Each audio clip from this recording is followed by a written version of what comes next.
Amigos de 18 minutos, bienvenidos a su programa. Soy Francisco Rodríguez Aguirre, presidente de Smart Speakers, y me acompaña mi buen amigo Alejandro. Bueno, es un placer estar aquí contigo. Yo soy presidente electo de MPI México para el capítulo 2025 y bueno, la verdad es que hoy nos estamos rifando con el conductor que tenemos aquí.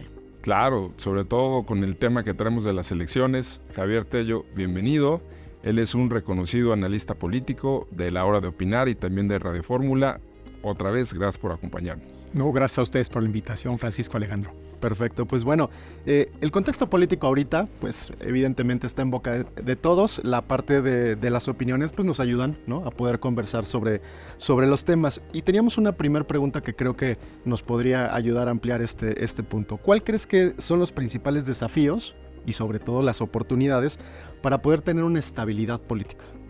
Mira, las elecciones en principio deberían de ser la fiesta de la democracia.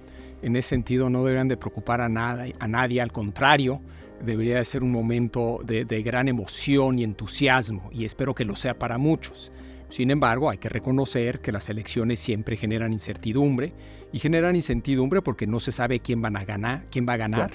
Y gane quien gane, no sabe bien a bien qué puede hacer ya en el gobierno. Entonces hay una incertidumbre que siempre acompaña y debe de acompañar a toda elección, y eso también no nos debe de preocupar. Sin embargo, yo diría que esta elección en particular se da en un contexto tenso, un contexto polarizado, principalmente en Morena y la oposición, pero que va más allá y que involucra ciertos sectores de la sociedad civil, algunos representantes del sector privado, y en ese sentido tenemos una elección que muchos ven como una elección distinta a las elecciones normales, una elección tal vez única, una elección en la que está mucho en juego, y en ese sentido habrá quien piense que en efecto esta elección es especial.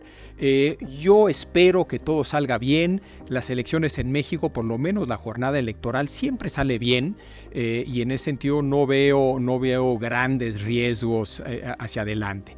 Hay que señalar que se ha estado involucrando cada vez más el crimen organizado. Yo diría que sobre todo a nivel local, en las elecciones locales, porque tenemos una gran elección a nivel nacional, pero también tenemos elecciones locales, y ahí es donde más se ha ido metiendo el crimen organizado, sobre todo en ciertos estados. Eso es preocupante.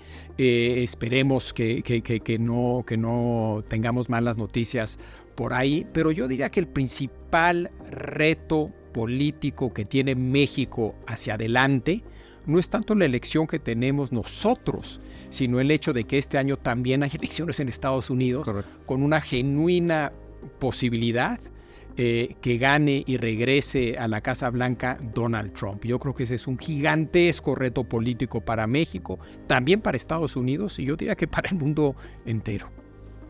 Muchas gracias, Javier. El presidente ha estado sacando una campaña pues para ganar, tener, ¿cómo le llaman?, mayoría calificada en el Congreso, y pues parece ser que eso puede quedar un gran cambio, ¿no? Puede significar varias cuestiones, ¿no? ¿Qué tantas probabilidades ves de que pueda ganar? Mira, yo te diría que todos los partidos y todos los presidentes en el poder quieren ganar más en vez de menos, no solamente López Obrador. Sí, todos, Peña Nieto, Calderón, Fox, todos hubieran sido muy felices con una mayoría calificada que los apoyara desde el poder legislativo. En ese sentido, creo que López Obrador no es distinto el querer esa mayoría calificada.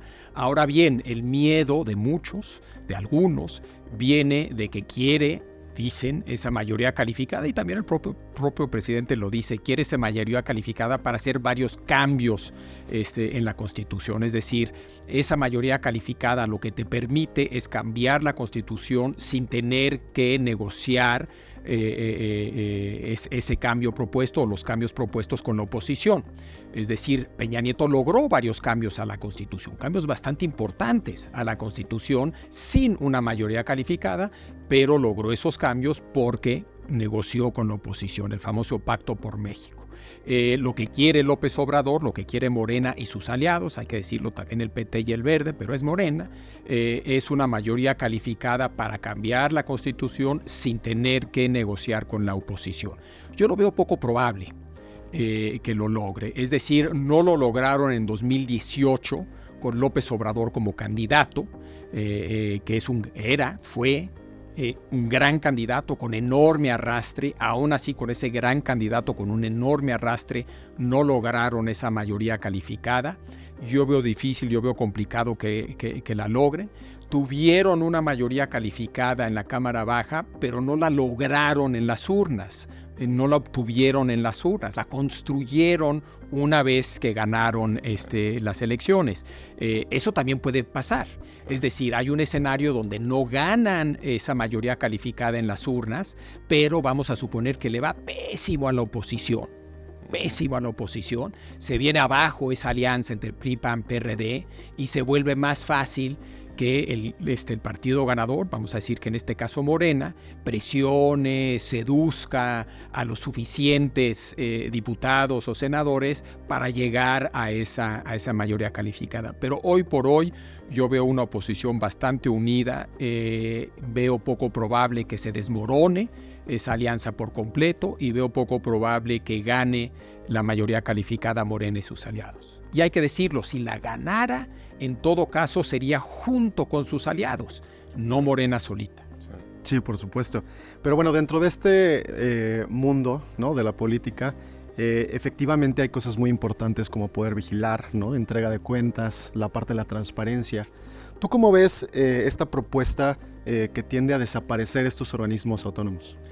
Mira, yo te diría que sin lugar a duda el proyecto de López Obrador, la llamada 4T, es un proyecto que yo describiría como democrático radical, que lo que busca es empoderar a la mayoría y empoderar a los representantes de esa mayoría. ¿Qué significa eso? Restarle contrapesos a la mayoría. ¿Cuáles son esos contrapesos? Son de todo tipo. Son desde luego el Poder Judicial, pero también son organismos de la sociedad civil organizada, son los medios de comunicación, son todo tipo de entes que son contrapesos a la mayoría y a los representantes de esa mayoría. Incluidos dentro de ese grupo están varios entes autónomos. Y en ese sentido, como parte del proyecto de reducir contrapesos a la mayoría, está el proyecto de ir en contra de los entes autónomos. Dicho eso, yo haría una distinción entre entes autónomos. Porque hay entes autónomos que forman parte del proyecto, vamos a llamarlo neoliberal, sin que eso sea peyorativo. Por ejemplo, la CRE, es decir, cuando Peña Nieto reforma la Constitución y busca crear un mercado energético, surgen estos nuevos entes autónomos para regular ese nuevo mercado energético. Es decir, forman parte de un proyecto, vamos a llamarlo otra vez neoliberal.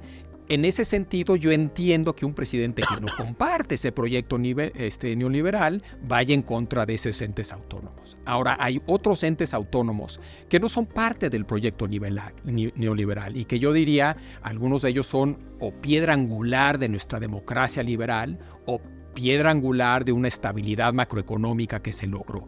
Doy dos ejemplos. Piedra angular de la democracia liberal, el INE.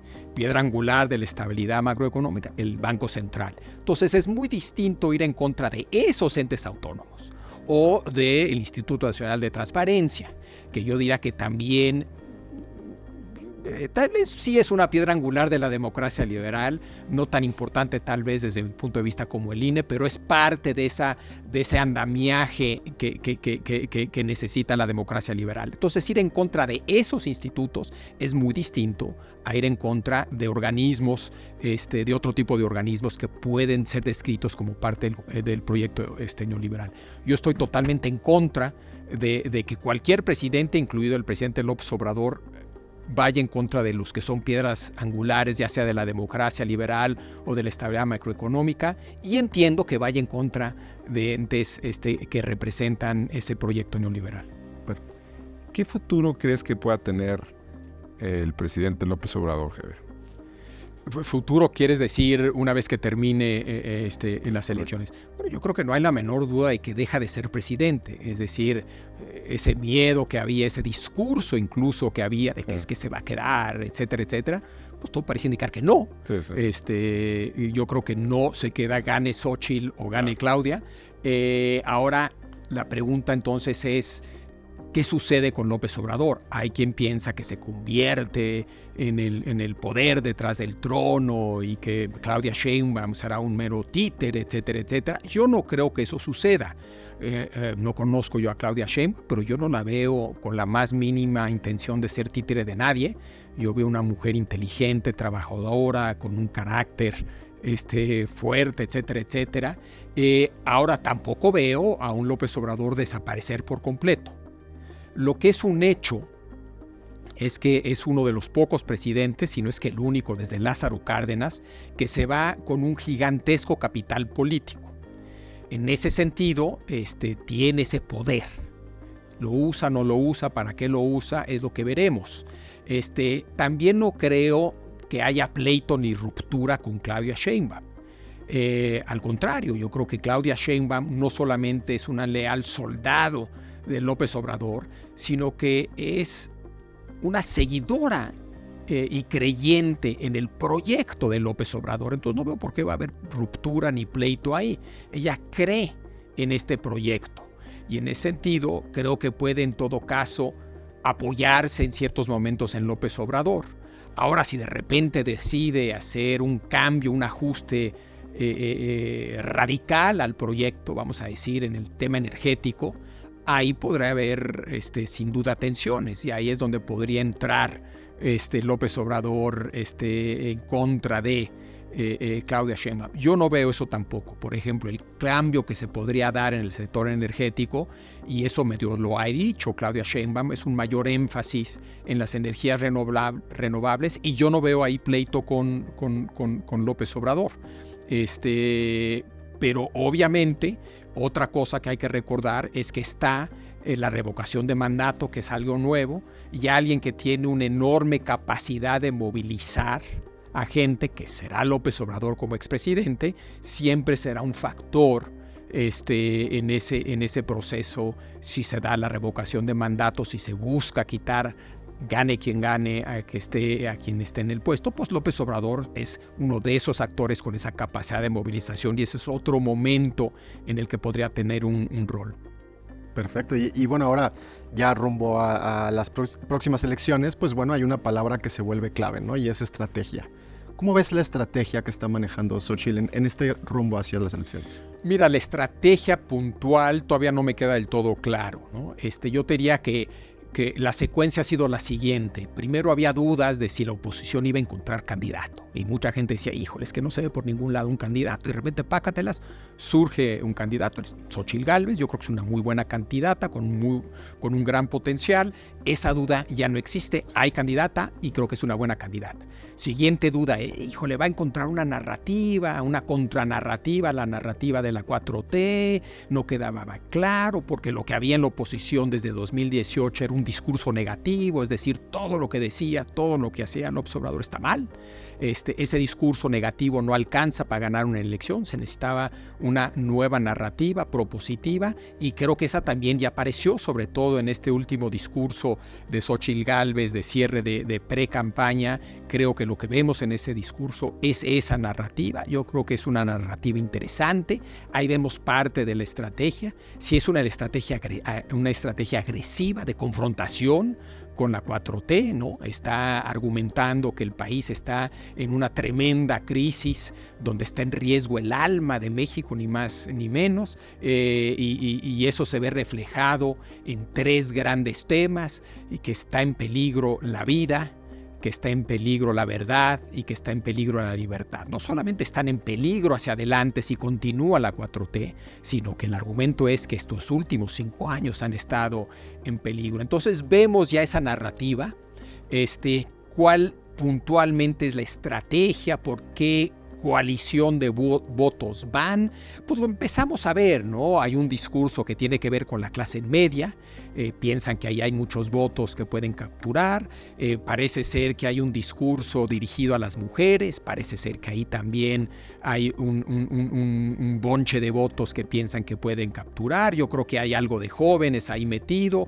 es voto urbano en el centro norte, hay guiños hacia el sector privado. Entonces empezamos a ver una estrategia. Si por estrategia entendemos no solamente la narrativa con la que quieres llegar a los votantes, sino claridad respecto a la coalición que necesitas para ganar. Creo que la empezamos a ver, y yo así la describiría. Está esta narrativa de los tres grandes valores, vida, verdad y libertad, y empiezo a ver un electorado a quien piensan dirigirse para venderles esa narrativa. Yo creo que parece estar bien pensada y bien armada, y lo que vamos a ver hacia adelante si tiene éxito o no, porque puedes tener una gran narrativa y claridad respecto a tu electorado y fracasar, ¿no? Lo que vamos a ver ahora es si Xóchitl, que creo que es una buena candidata con gran potencial, en efecto, ese potencial se materializa. Y una narrativa que parece ser una buena narrativa es una narrativa que funciona y conecta con ese electorado. Claro. Por el otro lado, Javier, está Claudia Sheinbaum. ¿Cómo ves los pasos que ha seguido, la estrategia que ha estado siguiendo electoralmente Claudia Sheinbaum? Claro. Mira, creo que ella tiene un trabajo mucho más fácil. No solamente por ser en el partido, en el poder, sino porque la estrategia de López Obrador y de Morena en general ha sido una estrategia que empezó en 2018. No empezó hace unos meses, como es el caso de Xóchitl en la oposición. Entonces es una estrategia que ya tiene muchos años trabajándose. La tiene más fácil en el sentido, yo diría, que todo descansa en los hombros de Xóchitl para que funcione la oposición. En cambio, yo te diría que en el caso de Claudia Sheinbaum, el peso de la calidad de la candidata es menos relevante. Todo está armado para que no importara tanto la candidata o el candidato. Si hubiera sido Ebrard, si hubiera sido Monreal, si hubiera sido ahora Claudia Sheinbaum, no era tan importante, ¿sí? Yo creo que lo que está tratando de hacer López Obrador, lo que ha estado tratando de hacer, yo creo que desde la elección intermedia, yo diría desde antes de 2018, es presentar esta elección como un referéndum sobre su proyecto. Y si la presentas como un referéndum sobre su proyecto, los candidatos, ya sea Xóchitl o Claudia, son menos relevantes. La decisión que presenta López Obrador al electorado es conmigo o contra mí, a favor de la 4T o en contra de la 4T. En ese sentido es una decisión de los candidatos pesan menos, ¿no? Yo creo que está muy bien pensada la estrategia de López Obrador. Se mete él en la boleta. ¿Por qué? Es importante que él se meta en la boleta, porque algo que tiene Morena de enorme valor para 2024 es el nivel de aprobación de López Obrador. Entonces la gente decía, bueno, pero López Obrador no está en la boleta, no es el candidato. No está en la boleta, pero está revolviendo. Programas sociales también, ¿no? Bueno, se ha metido por todos lados, ¿no? Entonces tenía que desarrollar una estrategia donde él pudiera transferir su nivel de aprobación al candidato de Morena, fuera quien fuera, ¿sí? Y creo que ha tenido una estrategia para hacer los programas sociales, las mañaneras, y ahora el enmarcar esta elección como un referéndum sobre su persona y sobre su proyecto, lo mete en la boleta. En ese sentido, la tarea para Claudia Sheinbaum, creo yo, es mucho más fácil que la tarea que tiene por delante Xóchitl. Por supuesto. Y pues bueno, finalmente, ¿algún comentario, algo que quisieras agregar a todo esto que estamos comentando, a la gente que nos está viendo? No, yo creo que, y regreso al punto de que la jornada electoral, las elecciones es la fiesta de la democracia. Yo creo que se vale la pasión. Yo creo que incluso la pasión es algo atractivo. Ojalá los jóvenes sobre todo se apasionen con esta elección, porque por lo general no votan mucho, pero yo diría que esas pasiones, el debate, la discusión, incluso la polarización ideológica, no importa mucho. Lo que creo que hay que evitar es el tipo de polarización donde descalificas a la persona que no está de acuerdo contigo por no estar de acuerdo contigo. Se vale no estar de acuerdo. Claro. Lo que no se vale es descalificar a quien no está de acuerdo por no estar de acuerdo, por votar por quien vota. Claro. En ese sentido yo creo que eso es lo que hay que evitar. Todo lo demás, pasión, discusión, debate, yo creo que es sano, es propio de esta coyuntura. Ojalá mucha gente se emocione por las dos opciones. Bueno, tenemos tres. Son tres opciones, hay que visualizarlas. Esas tres, que la gente se emocione, que la gente se involucre, que la gente salga a votar, que piense su voto, que sienta su voto. Yo creo que las dos cosas son importantes, la parte emocional y la parte cerebral son igual de importantes y válidas, y que la jornada electoral sea como han sido todas, una jornada pacífica donde gane el que saca más votos. Pues muchísimas gracias, Javier. Muchísimas gracias, Javier. Y Javier es un gran conferencista de Smart Speakers. Muchas gracias por tus conceptos, y amigos de Mundo Ejecutivo, de MPI y de Smart Speakers, gracias por acompañarnos. Un placer, gracias por estar aquí, nos vemos la próxima y en verdad muchísimas gracias, Javier, por todo esto que logramos platicar. Creo que son 18 minutos bastante bien utilizados. Completamente de acuerdo. Muchas gracias a ustedes.